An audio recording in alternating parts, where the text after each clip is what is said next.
amagaza Maite temana na bwera na kangarura nani ankomera yeyo ini 690 eni yake kuzifotokoza kusantula komanso kutula nkhawa zawo ndizikupatsirani programu imeneyi ndine mkhozi komanso mulutsi Andrea. Don't miss kuyambira April imweyo.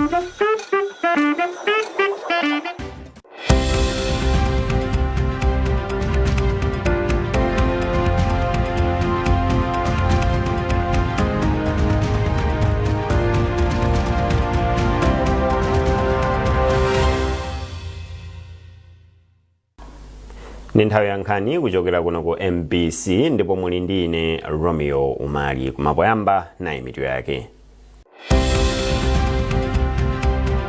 Boma lagwirizana ndi National Bank kuti agule sitima zapamadzi zatsopano kuti anthu aziyenda bwino pamadzi. Kampani komanso mafakitale mdziko muno azilangiza kuti zizitsatira malamulo oteteza zachilengedwe akamagwira ntchito zawo. Boma lakhazikitsa ndondomeko kuti lizipeza ndalama mdziko momwe muno zothandizira gawo la zakafukufuku pokhudza ntchito ndilokonzeka kugula mbewu kwa alimi kuti mavenda asawadyerere masuku pamutu powagula mbewu pa mitengo yotsika. Ambirizi ati mitengo yonse yakonzedwa kale ndipo akungodikirira nthawi yoyenerera kuti ayitulutse. Iwo anena izi mu nyumba ya malamulo poyankha funso limene mtsogoleri wa phungu otsutsa boma a Simplex Cholabanda anafunsa zokhudza zimene boma lakonza pa nkhani ya mitengo ya mbewu pamene alimi ayambapo kukolola mbewu zawo. Zambiri mripoti ili. Polankhula mu nyumbayi ambirizi ati boma litulutsa mitengo yovomerezekayi kumapeto kwa sabata ino, ndipo bungwe la alimi akinalo liyamba posachedwapo kugula mbewu kwa alimi kuti ochita malonda asawadyere masuku pamutu powagula mbewu pa mitengo yotsika. Aloza ambirizi ati mitengo yonse yakonzedwa kale ndipo akungodikira nthawi yoyenera kuti ayitulutse. Mitengo imeneyi ituluka kumapeto kwa sabata inoyo mmene ndanenera andi ikhala mitengo yokuti yaonetsetsa kuti mulimi apindule ndithu. Farmgate price sitikuyika mtengo wa chimanga chokha koma mbewu ina iliyonse ngati soya, nyemba kuphatikizanso mkaka ndeti maona kuti mulimi waononga ndalama zingati andi timayikaso makapu yoti apange profit pang'ono nde timatenga mtengo umene ujankuyika ngati farmgate price ndipo aliyense ufuna kugula mbewu akuyenera kugula pa mtengo umenewu. Ambirizi afotokozanso kuti boma lipitiriza ulimi wa minda ikuluikulu zomwe pa Chingereza amati ma mega farms ndipo aonetsetsa kuti ndondomekoyi ikuyenda moyenera kusiyana ndi momwe imayendera m'mbuyomo. Ifeyo tukunena kuti tiyendesa ma mega farms mene tinanenera manifesto mwathu and tiyendesaso ma mega farms mene ananenera president and amalawi adziwe kuti tikati mega farms ndi farm yaikulu kwambiri and si nkhani yokuti ya 200 hectares ayi ndi nkhani ya thousands ama hectares and zimene tikufuna kumalawi kunoko dziko lathu lisinthe and ngati tinanena kuti tikufuna kupanga mega farms akhale mega farms osati ang'onoang'ono yawo.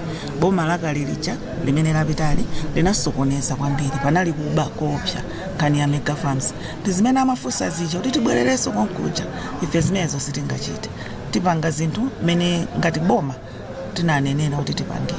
Chaka iliyonse alimi akayamba kukolola mbewu zawo boma limatulutsa ndandanda wa mitengo yovomerezeka yogulira mbewu. Mitengo imakhazikitsidwa pofuna kupewa mchitidwe wa anthu ena omwe amafuna kugula mbewu mofuna kuwabera alimi. Michael Lumbi, MBC Parliament. Mtsogoleri wa zokambirana mu nyumba ya malamulo a Japi Mhango walangiza aphungu a nyumbayi ngakhalenso a Malawi kuti adeke pamene komiti ya nyumba ya malamulo yoona zachuma ikumalizitsa kafukufuku wake pa nkhani ya momwe adayendera malonda a hotela ya Amarvelous. A Japi Mhango anena izi mu nyumba ya malamulo pamene aphungu ena amafuna kuti nyumbayi ikambirane ripoti lokhudza nkhani ya hotelayo. Isaac Jali wafika ndi ripoti lonse. Pamene zokambirana za aphungu zinayambiranso mamawa atachoka kokapumira, phungu wa dera la Kasina m'boma la Dedza a Joshua Marango anapempha wachiwiri wina kwa spika wa nyumba ya malamulo a Victor Musowa kuti alole kuti komiti yoona zachuma nyumba ya malamulo Public Accounts Committee ipereke ripoti lokhudza momwe adayendera malonda ogulitsana hotelo ya Amaris mu mzinda wa Blantyre. A Joshua Marango anati anthu akudikira kuti amve zimene komiti imeneyi yapeza pakafukufuku amene wakhala kuchitika sabata zapitazi. koma potsutsana ndi pempholo Athemba Mkandawire omwe ndi phungu wa nyumba ya malamulo wa ku Misesa komanso ku Chichiri mu mzinda wa Blantyre anati zimenezo sizomveka kwenikweni, atikamba kuti komiti yawo sinamalize kuchita kafukufuku pa nkhani chifukwa choti pali anthu ena omwe sanaonekerebe ku komitiyo pofika pano. Iwo anatchulapo mulembi wamkulu wa boma wakale Akolini Zamba komanso Ayusufu omwe ndi mmodzi mwa eni ake a hotel ya Amaris mu mzinda wa Blantyre. Athemba Mkandawire anati kuwumiriza komitiyo kuti ipereke ripoti lake mwansanga zichititsa kuti komitiyo ipereke ripoti lomwe ndilosaphikika bwinobwino. Chimene akufuna Amalawi sakufuna ripoti kuti ingobwera kuti ripoti yabwera. Amalawi akufuna amve kodi chidachitika ndi chani, ndipo chidachitika bwino kodi ngati sichidachitika bwino kodi boma la Malawi lingapange bwanji chifukwa ndalama zija ni ndalama za mapensionia. Inu ni mboni anthu amene avutika m'Malawi muno kwambiri ndi anthu amene apanga pension mapensionia. Ena iwo amwalira ndalama zawo asadalandire. Pala ana ena ngakhale ku sukulu alephera kuti apitirize ndi sukulu makolo enawa bwanji sakubwera. Ndinene mawu yawa pakakhala malonda pamakhala ogulitsa ndi wogula. Anthu angati awiri, wogulayo tamumva, ogulisayo sitamumve. Pamene kuti nkhani kuyenda bwino sikuyenda bwino. Kwa sabata zingapo zapitazi komiti yoona za chuma nyumba ya malamulo ya Public Accounts Committee yakhala ikuchita kafukufuku pa nkhani ya malonda a hotel ya Amaris, ndipo yakhala ikukumana ndi anthu osiyanasiyana kuti afotokoze zimene akudziwa za momwe nkhaniyo idayendera. Isaac Jali, MBC, Lilongwe. Komiti ya nyumba ya malamulo yoona za chilengedwe ndi kusintha kwa nyengo yalangiza kampani komanso mafakitali mdziko muno kuti azitsatira malamulo oteteza za chilengedwe akamagwira ntchito zawo. Wapampando wa komiti ati Aone Henry ndi amene anena izi pamene komiti yawo pamodzi ndi bungwe loona za chilengedwe la MEPA anakayendera ntchito za kampani ya Portland Cement mboma la Balaka. Paul Mloka wadza ndi ripoti. Komiti ya nyumba ya malamulo ya za chilengedwe inayendera malo opangira cement ya Portland ku Balaka komwe mwazina inaonesa kukhutira ndi momwe kampani ikuchitira makamaka pogwiritsa ntchito makina omwe akumayeresa madzi omwe agwiritsidwa kale ntchito kuti agwirenso ntchito zina mosaononga chilengedwe. Ngakhale zili chomwechi komiti kudzera mwa wapampando wake ati Aone Henry yati ndiyosakhutira kuti kampani ilibe zikalata zina zoyenereza kugwira ntchito zina makamaka zokhudza za migodi. Iwo atinso zikalata zina zomwe kampani ikugwiritsa ntchito ndi za mchaka cha 2012 zomwe ati sizikupereka chithunzi chenicheni cha momwe zinthu zilili pakadali pano. Mwa ichi a Henry ati aitana kampani ku nyumba ya malamulo limodzi ndi bungwe la MEPA komanso MMRA kuti akakambirane za mavutowa.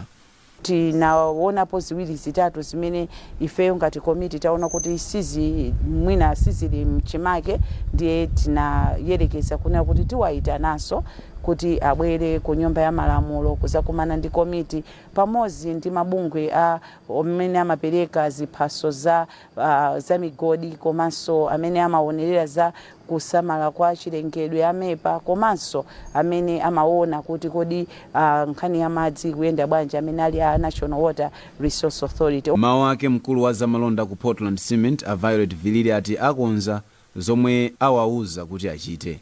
Iwo apemphanso komiti kuti iwathandize pavuto la chitetezo lomwe likukhudza kwambiri ntchito zawo komanso ati zikalata zina zikuchedwa kutuluka kuchokera ku bungwe la MMRA. Khala tikulumikizana ndi adindo osiyanasiyana kuonesesa kuti kagwidwe kathu ka ntchito kakhale kotsatira malamulo a boma, ndipo kubwera kwa adindo ochokera ku parliament ndi njira imodzi yomwe tayilandira kuti tithangatire kuti ntchito zathu zikhale zotsatira malamulo. Kampani ya Portland Cement ili ndi makina omwe amapanga matani 2000 a cement pa tsiku, ndipo pachaka imapanga cement okwana matani 800,000. Paul Mlowoka, MBC, Lilongwe. Mukuonera nkhanizi kuchokera kunoko MBC, tiyentonenso mitu yake. Boma lagwirizana ndi National Bank kuti agule sitima zapamadzi zatsopano kuti anthu aziyenda bwino pamadzi. Kampani komanso mafakitali mdziko muno azilangiza kuti zizitsatira malamulo oteteza za chilengedwe akamagwira ntchito zawo. boma lakhazikitsa ndondomeko kuti lizipeza ndalama mdziko momwe muno zothandizira gawo la zakafukufuku pokhudza ntchito za umoyo.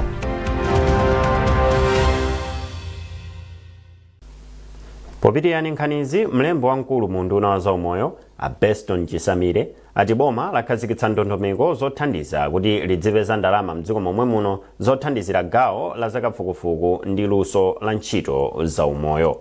Achisamire anena izi mu mzinda wa Lilongwe pa msonkhano wa atolankhani okhudza tsiku lokumbukira za umoyo pa dziko lonse, World Health Day. Beatrice Mwape wadza ndi ripoti.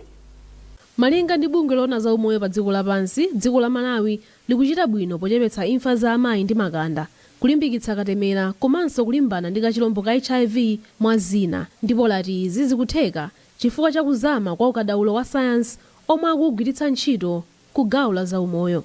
Kuphatikizapo bungweli lati mpofunika kuti maiko ayambe kugwiritsa ntchito ndondomeko yomwe imaona za umoyo wa anthu, nyama komanso zachilengedwe pochita kafukufuku ndi kupeza mayankho a sayansi pa mavuto omwe maiko akukumana nawo.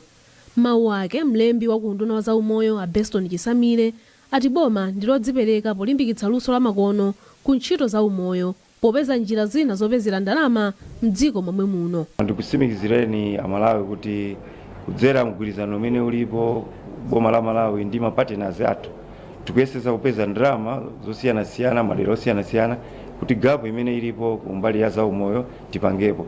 Ndikutsimikizireniso kuti boma la Malawi chaka chapitachi ayikapo ndalama kudzera mu insurance zimene tizitolera kuthandizanso kuti tithandize kupeza chuma choyendesera ntchito za umoyo. Mawu ake mkulu wa bungwe lona za umoyo la World Health Organization kuno ku Malawi, Charles Njuguma, wapempha maiko kuphatikizapo Malawi kuti apeze njira zokhazikika zopezera ndalamazi kuti zithandizire pa kafukufuku komanso kulimbikitsa ntchito za umoyo pogwiritsa ntchito ndalama zopezeka mdziko muno. Anjuguma ati izi nzofunika pomanga maziko okhazikika a za umoyo. Pakadali pano mkulu wa bungwe la Malawi Health Equity Network George Jobe atsindika kufunika kuti nzika iliyonse komanso magawo osiyanasiyana adzisonkha ndalama ku thumba la za umoyo.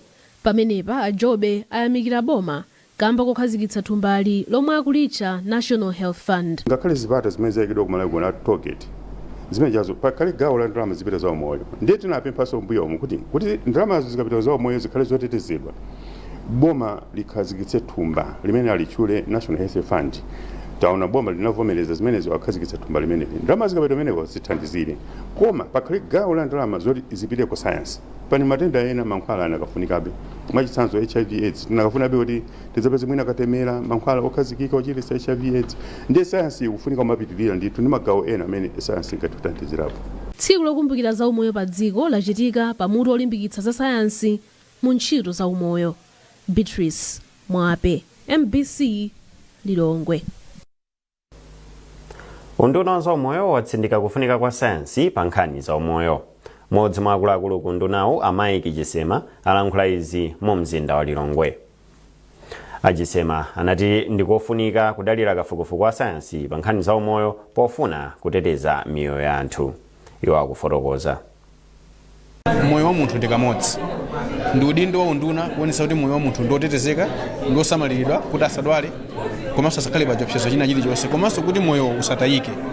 Ndiye sitingafune kuti tigwiritse ntchito njira zina zimene mwina nzachidule kapena zopanda dongosolo mapezedwe ake kapena kafukufuku wake kupangira kuti tingathe kutaya moyo. Ndiye timayesetsa kunena kuti tipeze zinthu zenizeni zimene zili ndi umboni ogwirika. Ndicho ngati kamapereka thandizo kwa munthu likhale thandizo limene lisunga moyo wake komanso thandizo limene limpange iye kukhala ndi umoyo wa thanzi tsiku ndi tsiku pamene akutumikira ndi kutukula dziko.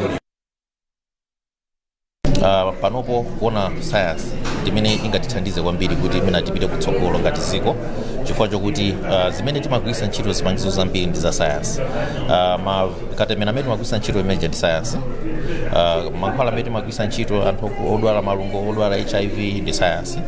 Komanso sayansi ina amene timagwiritsa ntchito ndi zipangizo zimene timagwiritsa ntchito mafoni aja ndi sayansi.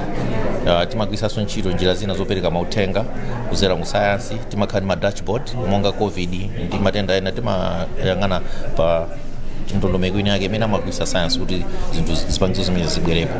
Ndife timene tiwonopita kutsogolo ngati dziko tikukula tiona kuti ndalama zopita ku sayansi zikhala zochuluka. Gulu la Friends of Vision Welfare lathandiza chipatala cha Area 25 mu mzinda wa Lilongwe ndi katundu wa ndalama zoposa 7 miliyoni wacha. Mkulu wa gululi ajayamba mkungudzu wati achita izi pofuna kuthandizira chipatalachi kuti chithe kumathandiza odwala moyenerera. Mkungudzu apempha zipatala kuti zitsegule makomo awo kwa akufuna kwabwino kuti ntchito za umoyo zipitirire kupita patsogolo.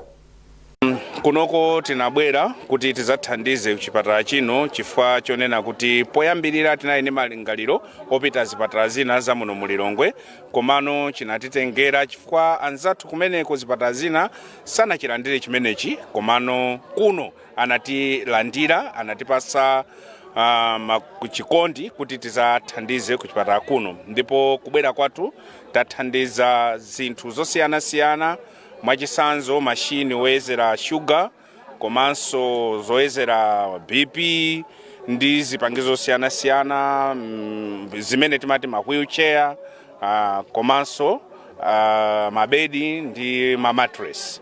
Ifeyo ngati chipatala cha Area 25 Community Hospital ndifosangalala kwambiri ndi thandizo limeneli. Atipasa mabedi, mattress, lima monitor oyezera ma patient ma BP, tili ndi zoyezera sugar zimene atithandiza nazo. Zitithandizira kwambiri kuti tikamathandiza ma patient athu tizapanga ma assessment oyenera ndi kuwapatsa zithandizo zoyenerera pa nthawi yayo.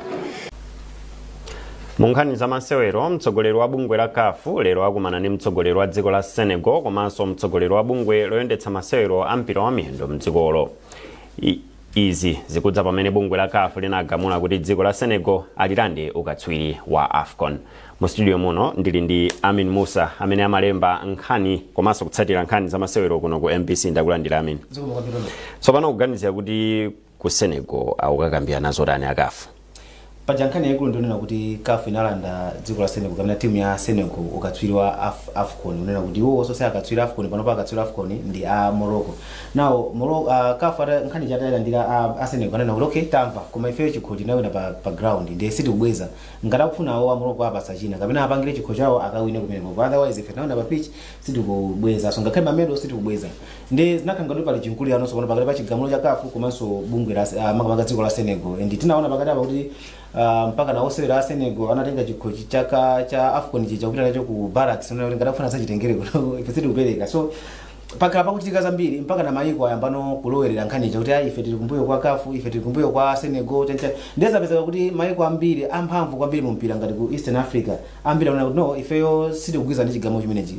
Senegal nawina ngati angakakamiridwe a CAF kutero ndiye kuti ifeyo masewero kapena mipikisano yonse ya CAF sitimatenga nayo mbali, otherwise tipanga fomu mpikisano wathu tizisewera tokatoka zawo zazipanga zimene zikhanga zambano kubweretsa pressure chifukwa mayiko achata kutero enanso amba kusata kuti ifenso tikhala mbali yomweyo ife sitikugwiza ndi chigamulo cha CAF. Ndi kupita kwa mtsogoleri wa CAF kupita ku Senegal Dr. Patrice Motsepe zikupereka chithunzi kuti mwina akukanyengerera kapena akukafotokoza bwino za mmene chigamulo chinayendera. Ndifa akumana ndi president wa dziko komanso president wa Football Association kumene koko.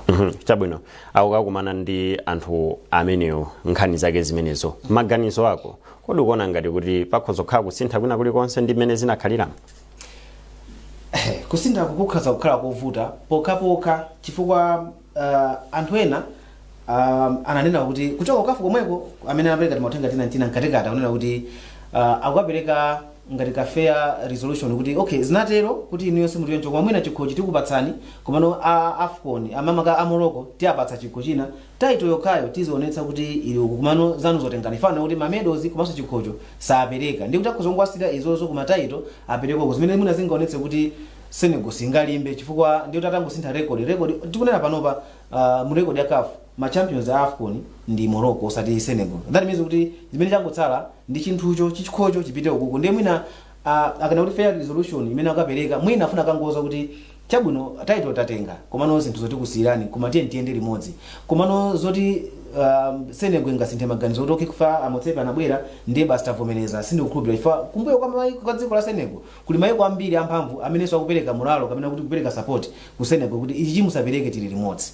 Nkhani yopatsa tsembo kwambiri nanga amene ali ku mayiko amenewa ku Morocco ndi ku Senegal akutipo chani?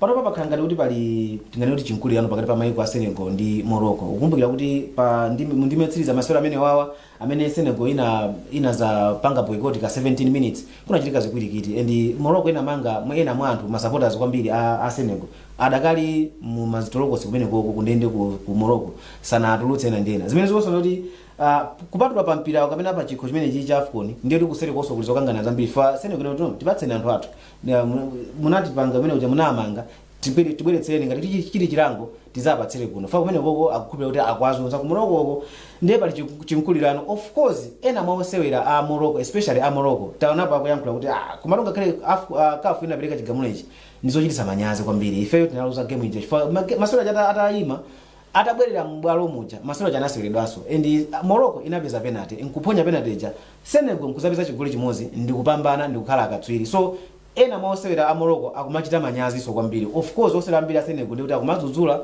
dziko makamaka chigamulo chimene chikuti CAF yawo ndi sinachite bwino including mayiko ambiri akunja makamaka mayiko azungu akumadabwa nazo zimenezi even inenso ndikudabwa nazo koma izi zinachitikadi kuti chikhochi chinapita kuti timu inawina mukena kukuita boardroom akanakhoda anapanga boycott game yonse kuti atuluka Senegal sana abwerenso nala kutsogola tinakana kuti chikhochi chinapita ku Morocco koma atabwera even Morocco inapeza mpata kupeza penalty nkugwiritsa Senegal nkupeza chigoli nkupambana ndikukhulupira kuti chigamulocho of course anali akatswiri atengera ma section aku section 82 komanso 84 komabe ndizomvesa manyazo ochitisa manyazo kwambiri kumpira wa Africa mmene akuti nenera anzathu kunja koma kama mayiko azungu kuti kumane ku Africa kuli mpira kapena socials zomvesa chisoni tikha ndithu tikuona kutsogoloko kuti nkhani imeneyo itha motani ndipo Amin Musa akhala ndithu akuzatiuza tsatane koma pomaliza nkhanizi na insomito yake.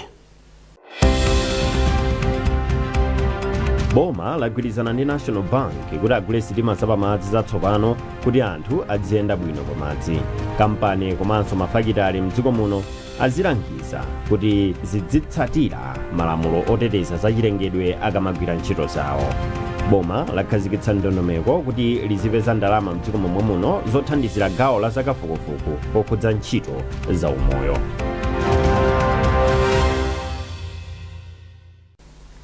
Mukhoza kupeza nkhanizi ndi zina zambiri popita pa mbc.mw kapena mbc digital pa Facebook, Instagram komanso X.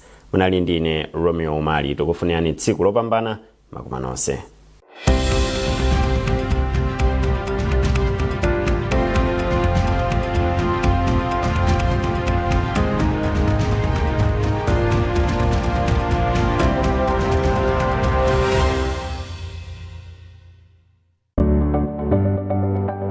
Sabara ino mu program ya Woman Talk. Kodi ndi bwino